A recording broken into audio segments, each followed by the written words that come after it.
Welcome to master politics. और एक mini mock test है पॉलिटिकल साइंस का जो हम करने जा रहे हैं। तो directly going back to the questions. इस पार्लियामेंट ऑफ यूक्रेन कॉल्ड, ये मैंने क्वेश्चन इसलिए लिया है because Ukraine is hot topic right now in the international politics and sometime in various exams CUET, DUET, PGT, political science, these questions may appear। तो उसकी parliament को बोलते हैं राडा। जैसे हमारी पार्लियामेंट है, ऐसे हमारी पार्लियामेंट है, सी वहाँ के यूक्रेन की पार्लियामेंट को राडा बोलते हैं। आप बताइए डाइट किसकी पार्लियामेंट को बोलते हैं। Second question is who define power in three dimensional way. बहुत बार पूछा हुआ है किसने पावर को थ्री डायमेंशनल वे में डिफाइन किया। उनका नाम है स्टीवन ल्यूकस।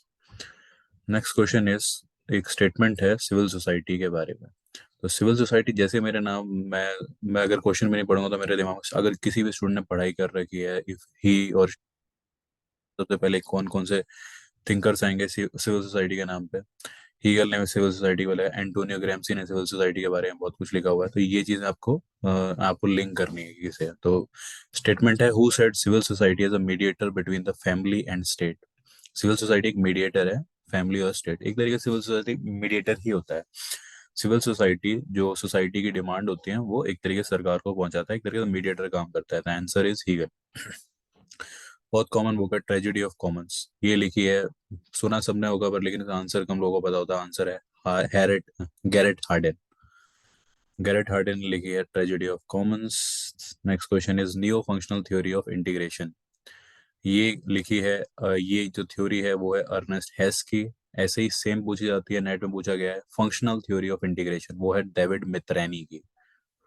डेविड मित्रेनी। तो नियो फंक्शनल थ्योरी किसकी है? अर्नेस्ट हेस की। ये वो क्वेश्चन जो बार बार पूछे जाते हैं, हर एग्जाम्स में पूछे जाते हैं,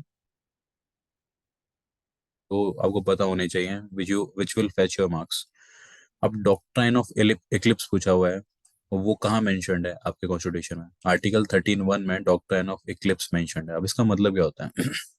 डॉक्ट्राइन ऑफ इक्लिप्स क्या कहती है कि जब भी फंडामेंटल राइट आता है तो कुछ जो रूल्स होते हैं, लॉज होती हैं, वो डिप्रेस हो जाती हैं। मतलब उनकी जो पावर है वो एनफोर्स नहीं हो पाती। क्या वो डेड हो गई वो लॉज? नहीं, वो डेड नहीं होती। अगर सरकार चाहे तो फंड कॉन्स्टिट्यूशनल अमेंडमेंट से आर्टिकल 368 का यूज करके उनको दोबारा से रीग्रो कर सकती है, उनकी पावर को एनफोर्स कर सकती है। ये बोलती है डॉक्ट्रिन ऑफ इक्लिप्स और ये मेंशन है आर्टिकल 13(1) में। तो एक बार आप आर्टिकल 13(1) भी जाके देख सकते हैं बेयर एक्ट से या गूगल करके। Next statement is social science research begin and and with observation. ये फेमस स्टेटमेंट है हैरोल्ड लैसवेल की। ये पॉलिटिकल साइंस के एंट्रेंस के एग्जाम में आया था हैदराबाद के, वहां से मैंने उठाया है। Social science research begin and and with observation, Phil ने बोला है। ऐसी एक पॉलिटिकल साइंस की भी एक स्टेटमेंट है, वो आप बता सकते हैं इफ यू वांट, कि political science start and and with social science start with political science starts and and, कुछ ऐसे ही था। I am not getting it. Political science starts and and with politics, ये किसकी फेमस स्टेटमेंट है? कई बार पूछी जा चुकी है, अगर आपको पता है तो प्लीज मेंशन करिए। नेक्स्ट इज पुरुषास्त्र क्या है? पुरुषास्त्र में क्या क्या चीजें आती है? पुरुषास्त्र हिंदू माइथोलॉजी हमारा एक फिलोसफी है जो अर्थ, धर्म, काम, मोक्ष के बारे में होता है। अर्थ का मतलब क्या होता है? इकोनॉमिक्स से रिलेटेड है, पैसा, आपको पैसा कमा लेना चाहिए। धर्म आपका जो राइटसनेस है आपकी, वो बताता है। काम आपके सेक्सुअल प्लेजर, और मोक्ष शांति की तरफ। तो ये चारों चीजें आती हैं पुरुषास्त्र में। स्वदेश समाज ये एक ऐसी ऑर्गेनाइजेशन है जो रविन्द्रनाथ टैगोर की हर किसी को नहीं पता। ये मुझे भी कहीं मिली थी तो मैंने मेंशन कर दी। स्वदेश समाज is formed by Rabindranath Tagore. अब ये इंपॉर्टेंट क्वेश्चन है, मतलब इंटरेस्टिंग क्वेश्चन था कि पहला एडवोकेट कौन था जो सीधा पहला बंदा कौन सा जो एडवोकेट से सीधा चीफ जस्टिस बन गया? तो जस्टिस सीकरी हैं जो एडवोकेट से डायरेक्टली सीजेआई बन गए थे। मॉडल कोड ऑफ कंडक्ट किस ईयर में लागू हुआ, एनफोर्स हुआ? 1968। ये फैक्चुअल क्वेश्चन है, इसमें कुछ समझाने की जरूरत नहीं है, आपको ये याद करना पड़ेगा। अगर जिसको आता होगा exact date, he will fetch the marks, otherwise आप डूबियस हो जाएंगे और you will not get the marks. Who wrote man state and war? Kenneth Waltz. Kenneth Waltz का नाम सुनते ही क्या आएगा? इंटरनेशनल पॉलिटिक्स में आपका नाम आएगा कि बाइपोलैरिटी के, आपका ध्यान जाएगा कि ये बाइपोलर। तो इनकी ये जो बुक है मैन स्टेट एंड वॉर, ये बहुत फेमस बुक है। जैसे रिपब्लिक हो गई, तो वैसे ये इनकी बहुत फेमस बुक है। Who wrote power and interdependence? Power and interdependence की जो किताब है वो जोसेफ नाई ने लिखी है। जैसे ही जोसेफ नाई आया तो पावर, सॉफ्ट पावर का कॉन्सेप्ट दिया है जोसेफ नाई ने। ठीक है। और स्मार्ट पावर का भी कॉन्सेप्ट जोसेफ नाई ने दिया था। सॉफ्ट पावर होता क्या है, जैसे इंडिया अपने कल्चर, अपने मीडिया, अपने बॉलीवुड इंडस्ट्री को यूज करता है बाहर इन्फ्लुएंस करने के लिए, कोई प्रोपोगंडा करने के लिए, कुछ भी अपनी इमेज सुधारने के लिए, उसको बोलते हैं सॉफ्ट पावर।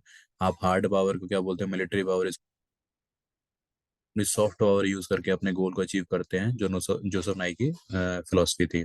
स्मार्ट पावर भी इन्होंने दिया है। इक्वलिटी ऑफ रिसोर्स का जो कॉन्सेप्ट हो वो रोनाल्ड डॉर्किन का कॉन्सेप्ट है। अब एक क्वाड आपने सुना होगा, मिलिट्री क्वाड, जिसके अंदर यूएस है, इंडिया है, जापान है, ऑस्ट्रेलिया।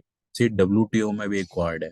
वो जो डेवलप्ड कंट्रीज हैं, वो डेवलपिंग कंट्री के जो डेवलपिंग कंट्रीज ने जो भी अपनी अपने फैसिलिटेट करने के लिए लोगों को दे रखे हैं, सब्सिडीज दे रखी हैं, उसको खत्म करने के लिए ग्रुप बनाए क्वाड एंड डब्ल्यूटीओ। उसके अंदर यूरोप है, जापान है, US and Canada. What they are asking कि आप अपनी सब्सिडीज कम करिए, ताकि अपने आप वो चाहते हैं कि डेवलपिंग कंट्री, जो थर्ड वर्ल्ड कंट्रीज हैं, वो अपना मार्केट ओपन कर दें डेवलप कंट्रीज के लिए, and they should match the subsidies given.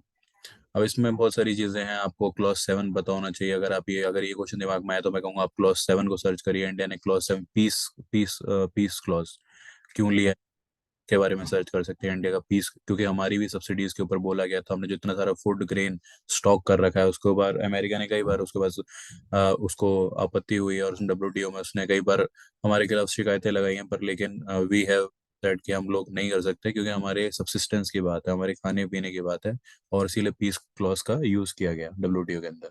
तो कुछ चीजें होती हैं डब्ल्यूटीओ के अंदर जो एक तरीके से लॉबिंग करके की जाती है। Next is what is marble cake federalism?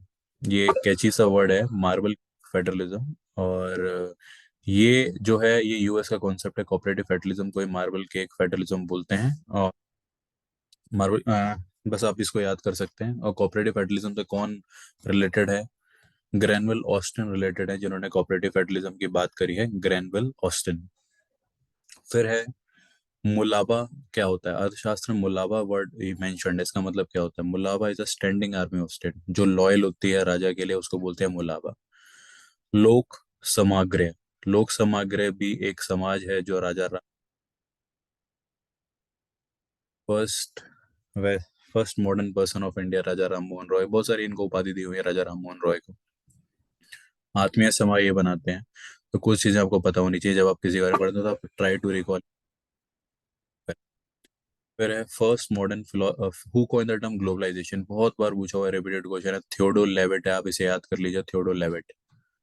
Next is first modern philosopher to oppose private property. Private property को अपोज किया था रूसो ने। रूसो के बारे में जैसे नाम आता है तो आप उसके बारे में क्या, पॉपुलर सोवरेनिटी का कॉन्सेप्ट रूसो ने दिया था। सोशल कॉन्ट्रैक्ट का के थ्योरी में ये रिलेटेड है।